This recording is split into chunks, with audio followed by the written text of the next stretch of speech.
porque hoje, sabe qual era a palavra que estava bombando de manhã nas redes sociais? Censura. Exatamente, mais uma confusão aí dos extremistas de direita, porque estão com medo de um veto que será analisado hoje no Congresso Nacional. Hoje vai ter uma sessão a partir das 2 horas da tarde, onde vão ser analisados vários vetos, 17 vetos presidenciais, e um deles é um veto de 2021, ainda do ex-presidente Jair Bolsonaro, é o veto número 46. E é um veto que foi aplicado na sanção do projeto que revogou a antiga Lei de Segurança Nacional e definiu os crimes contra o Estado Democrático de Direito. E o que diz esse veto? Ele freou a tipificação do crime de comunicação enganosa em massa, que caracteriza as fake news e impõe penas de até 5 anos de prisão a quem as comete. Por isso que a extrema-direita está em pânico, né? Porque a derrubada do veto, defendida pelo governo Lula e pela bancada governista no Congresso, vai criminalizar a produção e divulgação intencional de notícias falsas para desestabilizar a democracia. Uma prática que a gente vê aí é o modus operandi do bolsonarismo. É o elemento central, por exemplo, a gente viu nos atos golpistas que culminaram no 8 de janeiro.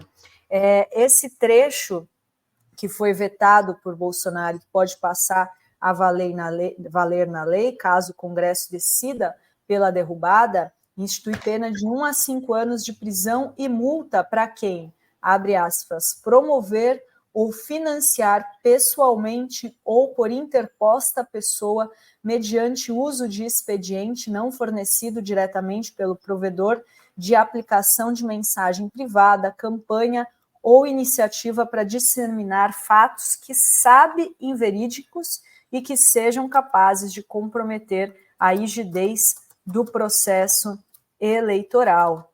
E eles estão super mobilizados, todos os parlamentares aí da extrema-direita estão gravando vídeo, Pastor Silas Malafaia, está todo mundo mobilizado contra a derrubada desse veto, que pode então ser derrubado na sessão de hoje, que vai analisar outros vetos também, como aquele da saidinha, que a gente já falou bastante aqui, e outros orçamentários, também estarão em pauta hoje, a partir das 14 horas no Congresso Nacional. E aí, o que vocês acham, hein? Vai ter força para derrubar esse veto ou os bolsonaristas vão poder levar essa? Vai na frente, Renato? Não, manda bala.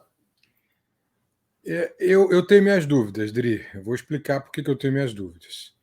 Para começar, as fake news, eles são o pasto do bolsonarismo. As fake news, eles são o alimento do gado. As fake news produzem a extrema-direita no Brasil. As fake news alimentam a extrema-direita no Brasil. Sem fake news, não tem extrema-direita. É muito simples. Daí o desespero dos bolsonaristas com o veto 46. Primeiro ponto. Segundo ponto, o veto 46 vem no bojo de uma lei, uma substituição da Lei de Segurança Nacional, que deu ensejo a 2 leis, né? A lei de tentativa de golpe de Estado e de abolição violenta do Estado Democrático de Direito. Essa é uma ironia, porque são exatamente essas 2 leis que estão tipificando o principal dos crimes de Bolsonaro, que será denunciado pela PGR em breve, que está sendo investigado pela Polícia Federal. Então, os crimes de tentativa de golpe de Estado e a abolição violenta do Estado Democrático de Direito.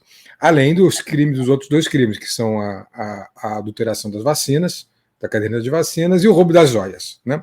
Até setembro, a gente vai ter esses 3 crimes na PGR, denunciados pela PGR. Era para ser julho, mas o prazo já foi para setembro. Bom, essa é só uma ironia. Esse veto 46, agora, por que eu estou pessimista? Eu estava otimista até ontem, quando ninguém estava falando no assunto.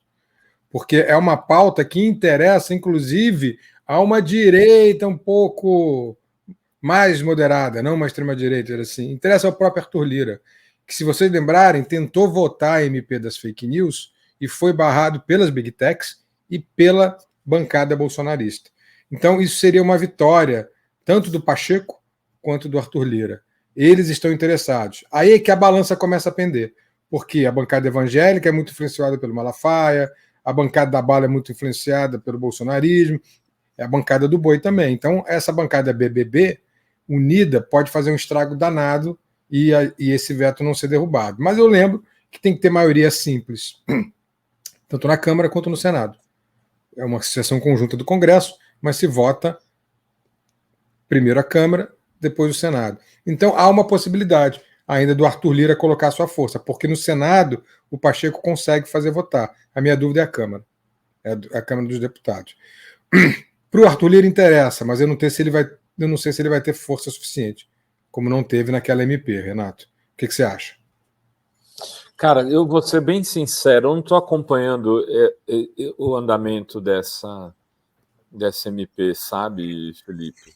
Eu não tenho opinião formada sobre isso, tá? Aqui te ouvindo até para...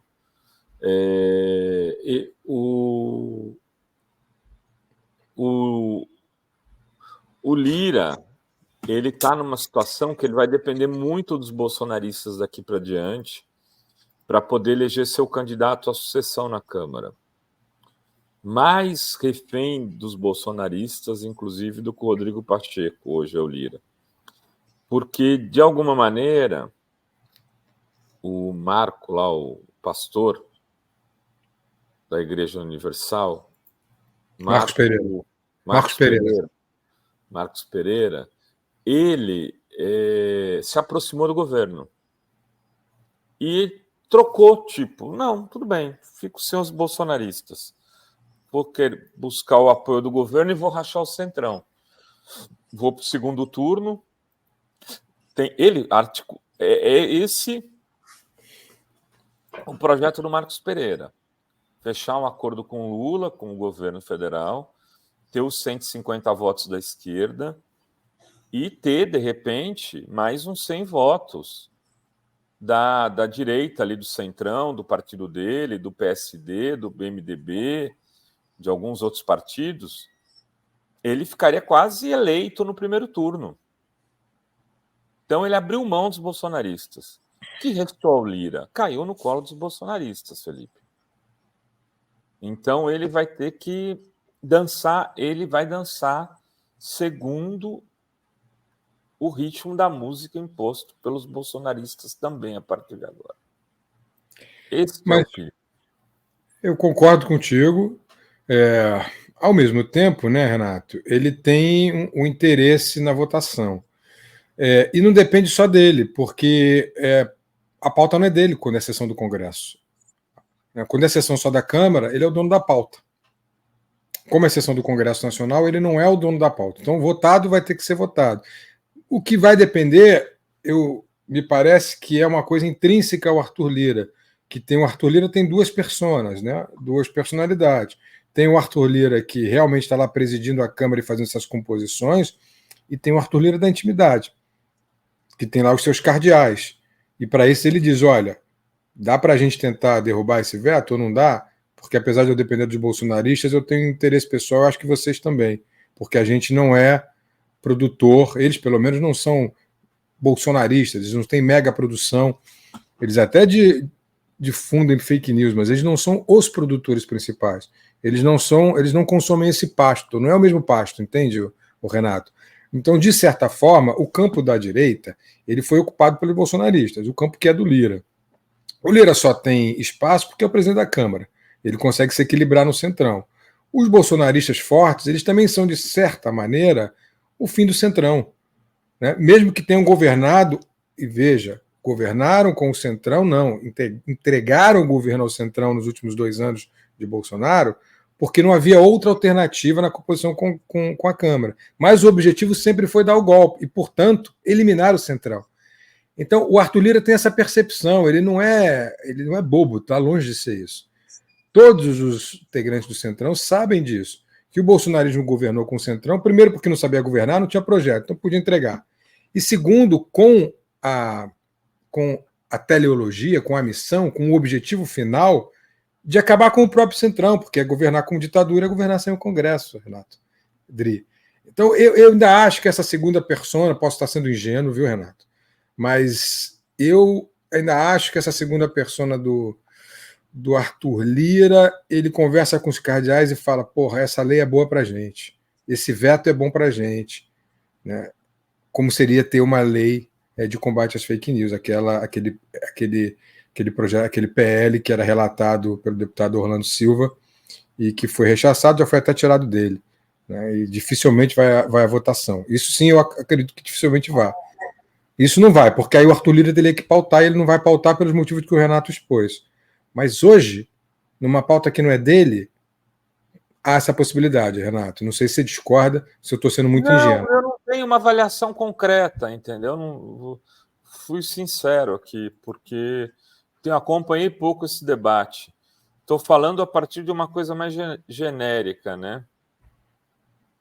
Então, é isso, mas é genérico também. Até a minha apreciação é muito mais no campo da especulação do que da apuração, mas é uma especulação com base nas atitudes desses próprios deputados, ao longo dos 2 mandatos do Arthur Lira. Eu sei que ele é favorável a esse veto. Eu sei que ele quis votar a lei, o PL do Orlando Silva. Eu sei disso. Nós sabemos, né? E ele foi obrigado a voltar atrás. Então, deu uma meia volta ali, ele queria, todos os sinais que ele emitia é de que ele queria votar, né? E, de repente, ele deu um cavalo de pau. Eu fiquei sem entender o cavalo de pau dele, Felipe. Eu acho que ficou claro, Renato. Foram o cavalo de pau por 2 motivos. Motivo número 1, pressão das Big Tech sobre deputados. E os deputados chegaram para ele, chegaram para as suas lideranças e falaram, a gente não vai votar. As lideranças foram para ele e falaram, ó, os nossos deputados não vão votar. E ele desistiu. Ele também é sensível a isso. Ele é um presidente que faz composição com as lideranças. Ele sabe fazer essa política, ele tem a pressão das lideranças. E o segundo ponto foi a unificação da extrema-direita contra o projeto. A extrema-direita tem ali mais do que deputados progressistas, né? Eu acho que a gente pode contar pelo menos uns 200 deputados da extrema-direita. Depois tem ali uns 300 do Centrão e uns 100 e pouco do setor progressista. É assim que compõe os 513. Não, mas aí você foi a 600 e pouco. Fui, né? Então vamos lá. 113 da progressista. 130 né? Por aí. Mas quase 200, que aí dá 313. Eu acho que não tem de extrema-direita, não tem 150, de extrema-direita mesmo. A maioria é centrão, viu, Felipe? Esse centrão vai no pêndulo, e aí o pêndulo tem essas pressões. Extremista mesmo, bolsonarista. Tem gente que faz um cálculo, inclusive, e bolsonarista raiz é 50 e 60. Nem no PL você tem bolsonarista raiz, assim. São esses biaquices da vida, esses caras que se elegem por isso, não precisam de ninguém. Eles precisam do Bolsonaro para se eleger. Que nem a Joyce Halsemann. Ela rompeu com o Bolsonaro. Acabou. Esfarelou. Acabou. O Alexandre Frota rompeu. Ele não tem base. Janaína Pascoal, né? Janaína Pascoal, se ela tivesse sido candidata, talvez a deputada, teria se elegido. Mas ela precisou se aproximar. Até o MBL fez uma inflexão. Eles tinham rompido com o Bolsonaro e eles voltaram. O Moro, a mesma coisa. Então, esse cara de direita aí, mais midiático, ele precisa do Bolsonaro. Agora, aquele político tradicional que se elege com apoio de vereadores, de deputados estaduais, de prefeitos, esse cara tem um eleitorado garantido dele. Então, esse cara, ele quer o veto, ele quer a aprovação do veto. Esse cara quer a lei, e mesmo assim a lei não foi votada. Daí a minha dúvida, por que esse cara quer o veto? Porque ele não tem o mesmo poder de internet, de produção de fake news, que é esse pasto dos bolsonaristas que eu mencionei no começo do meu comentário, que eles têm. Então, ele está em desigualdade de condições, porque ele não tem os instrumentos para mentir do jeito que esses caras mentem, para mover algoritmo do jeito que esses caras movem. Então, esse cara no pêndulo tenderia a votar. Mas aí ele vai sofrer muita pressão. Muita pressão. E é essa pressão que eu quero saber. Até ontem ninguém falava nisso. Ninguém falava. Secreto hoje? Não, é voto aberto, né? Voto então... aberto. A pressão é grande. A pressão é grande. Aparece lá no plenário. Lá, né, os nomes. Tudo. Aparece no painel, quem votou contra. E tem uma coisa chamada orientação de bancada. Isso que eu quero ver, qual é a orientação de bancada, que são os líderes. A pressão que os líderes sofrem é que a gente vai ver. Qual vai ser a orientação do partido do próprio Lira, como progressistas? Ou do Republicanos, do pastor Marcos Pereira? O republicano se orientar para manter o veto é um bom sinal. É boa parte do centrão.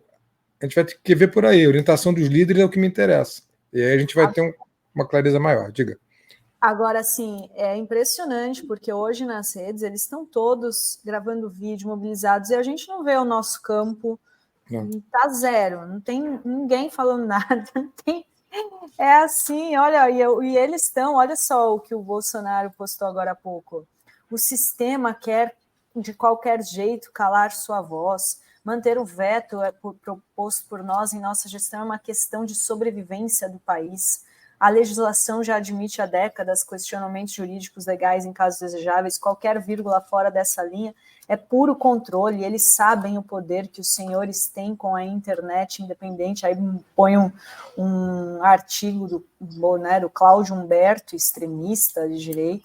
E assim, precisaria ter a galera do campo desmentindo. Eles estão mentindo, não tem nada a ver com calar a voz. Isso aí é questão de cometer crime ou não, né?